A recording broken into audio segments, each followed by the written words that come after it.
kung nakaka-experience kayo ng tumatagas yung carburetor nyo, so dito sa side na yan, kapag ka tumatagas dyan, ibig sabihin yan, hindi nagsisil yung o-ring dito, no?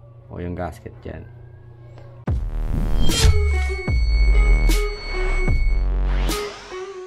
Good day sa inyo mga paps. Kung nakaka-experience kayo ng tumatagas yung carburetor nyo or tumatagas yung gasolina sa carburetor, so dito sa side na yan, sa part na yan, kapag ka tumatagas dyan, ibig sabihin yan, hindi nagsisil yung o-ring dito, no? O yung gasket dyan. So pwede nyo bilhan ng carburetor kit, may kasama siyang gasket. Or kapag meron kayong ganito, yung RTV or yung silicone gasket or gasket maker, yan, pwede nyong lagyan yung pagitan ng o-ring yan. So ako wala akong so ito lang yung gagamitin ko para hindi siya mag-leak.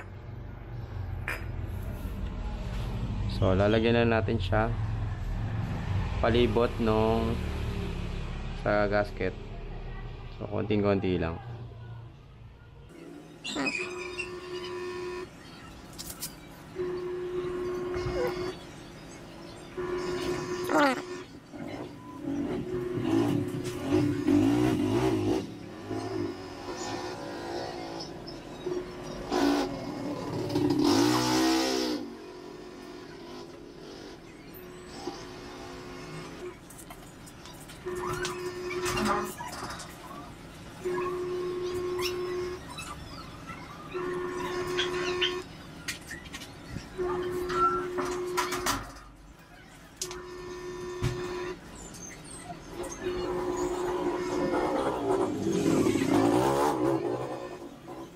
So ayan, papatuyuin lang natin siya 10 minutes. Ayan, papatuyuin natin siya ng 10 minutes bago natin siya ikabit.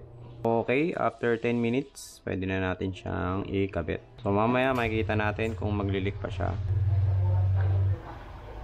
Okay.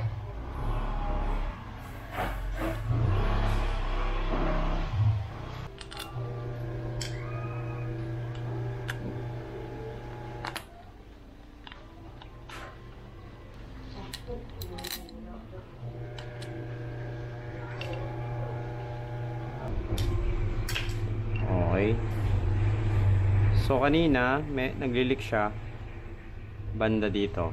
Ayan. Naglilik siya eh. So ngayon kakabit natin siya, testingin natin kung meron pang magiging leak. So tara, ikabit na natin to.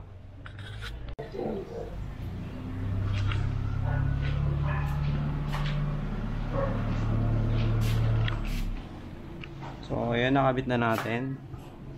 Checkin natin kung magkakalik pa siya. So ayan mga paps, wala na siyang leak. Ayan. Okay na.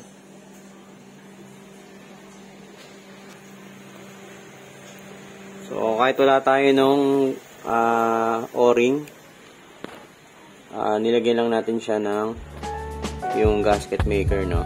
O yung beta, pwede rin beta gray kayo gumamit. Since ito lang yung available sa akin, yung RTV black, so parehas lang siya na gasket maker. So ayan, wala na siyang leak.